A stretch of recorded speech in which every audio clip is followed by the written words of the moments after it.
درنو لیدونکو السلام علیکم.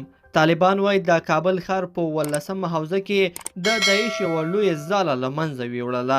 طالبان وایي د کابل ښار په 18مه حوزه کې د داعش ډلې اړوند یو پټنځی یې له منځه وړی دی. د طالبانو ویان ذبیح الله مجاهد د دوشنبې په ورځ پر خپله ټویټر پاڼه لیکلی دی چې د اسلامي امارت ځانګړې قطعې د کابل ښار په شمال کې په 18مه حوزه کې د داعش ډلې پر مرکز تیره شپه ناوخته عملیات کړي دي. نوموړي زیاته کړې چې د یادو عملیاتو پر مهال د داعش ځاله په بشپړه توګه له منځه تللې او په یاد مرکز کې د داعش ټول غړي وژل شوي دي، خو نوموړي نه دي ویلي چې په یاد مرکز کې د داعش څومره غړي وژل شوي دي.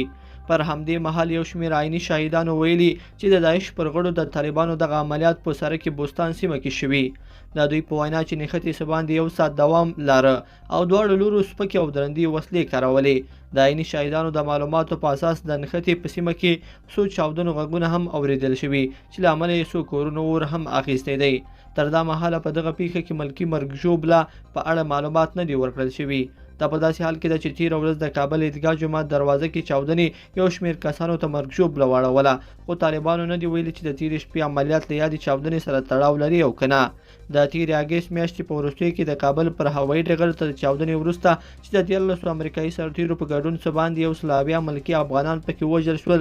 له افغانستان څخه د نړیوالو ځواکونو تر وتلو وروسته لومړۍ چاودنه وه چې تېره ورځ د کابل عیدګاه سیمې سره منځته شوه. لیدونکو په دې هیله چې دا مطلب به مو تر پیله لیدلی وي. که مو دغه ویډیو خوښه شوې ویډیو لایک کړئ د سره او چینل سبسکرایب کړئ. تر بیا ښه وخت.